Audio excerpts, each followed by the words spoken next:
Shalom, perkenalkan kami dari kelas 10, nama saya Maria. Nama saya Milar Kasari. Saya Maria Doro. Di sini kami akan menjelaskan mengenai tujuan hidup, yaitu dalam bekerja, seksual dalam pernikahan, dan hari Sabat. Selamat menyaksikan, Tuhan Yesus memberkati. Bekerja adalah ide Allah dari awal penciptaan. Alkitab mengungkapkan Tuhan sebagai pekerja yang tidak henti-hentinya dalam Kejadian 2 ayat 2.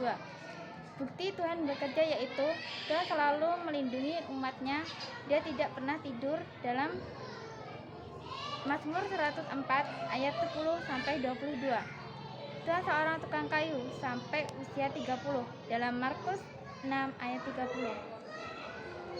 Contoh yang melanggar yaitu tidak bekerja dengan tepat waktu dan tidak mematuhi peraturan dan tidak disiplin.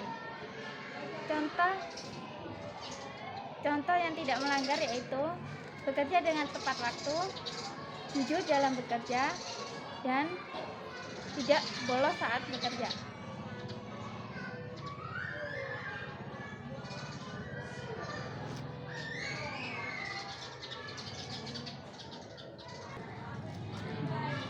Nah, sikap jujur akan melahirkan kepercayaan antara satu orang dan lainnya. Sikap jujur juga menjauhkan rasa curiga hingga kekhawatiran akan rusaknya sebuah kepercayaan yang dibangun. Oleh sebab itulah, sangat penting memiliki sikap jujur saat bekerja. Cara menerapkan kejujuran dalam bekerja yaitu mengerjakan tugas sebaik mungkin, menjaga uang perusahaan, mengakui kesalahan jika melakukan sesuatu yang bersalah.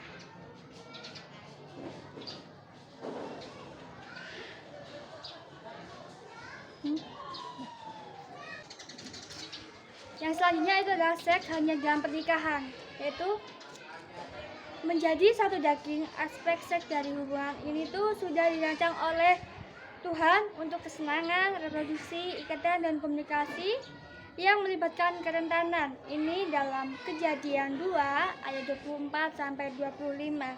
Hubungan suami istri adalah untuk mencerminkan keberadaan Tuhan sebagai Tritunggal.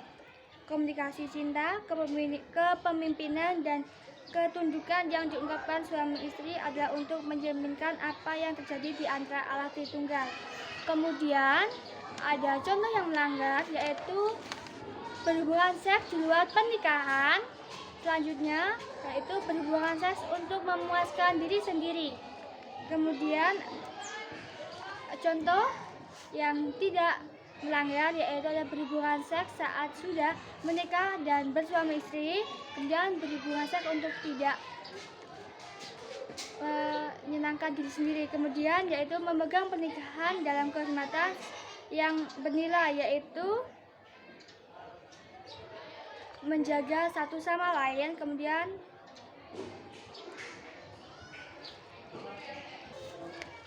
menjaga pikiran, pandangan, hati yang penuh nafsu. Jadi seks dalam pernikahan adalah hadiah yang disediakan Tuhan untuk pernikahan dan untuk memuliakannya. Nah, itu ada hari Sabat. Hari Sabat itu Tuhan telah menciptakan satu hari dalam 7 hari untuk kita beristirahat.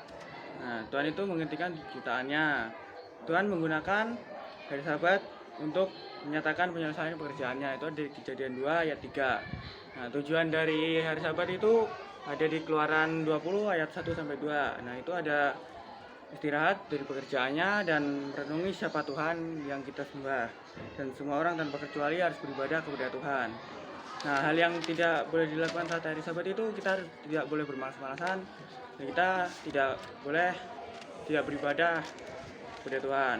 Nah, karena itu kita kan sudah dijadikan Tuhan untuk hari Sabat itu Tuhan telah menciptakan kita untuk menjadi kudus. Ini kan adalah pola yang Tuhan kehendaki bagi kita sebagai gambar dan rupa dengan Allah. Nah, sebagai hari Sabat itu dibuat untuk manusia. Itu ada di Markus 2 ayat 27. Kita itu dapat tumbuh dan diubah oleh karya Tuhan, dan kita itu telah bisa istirahat karena hari Sabat. Dan hari Sabat itu kita waktunya untuk beribadah dan jangan bermalas-malasan kepada Tuhan. Karena Tuhan telah menyisihkan satu hari untuk kita untuk beristirahat dan memuliakan nama Tuhan. Jadi dalam 7 hari itu kan kita sudah diberi kekuatan. Nah, dalam satu hari ayolah kita untuk memuliakan Tuhan. Sekian video presentasi yang dapat kelompok kami sampaikan. Mohon maaf jika ada salah kata dan kami mengucapkan terima kasih karena sudah menonton. Tuhan Yesus memberkati.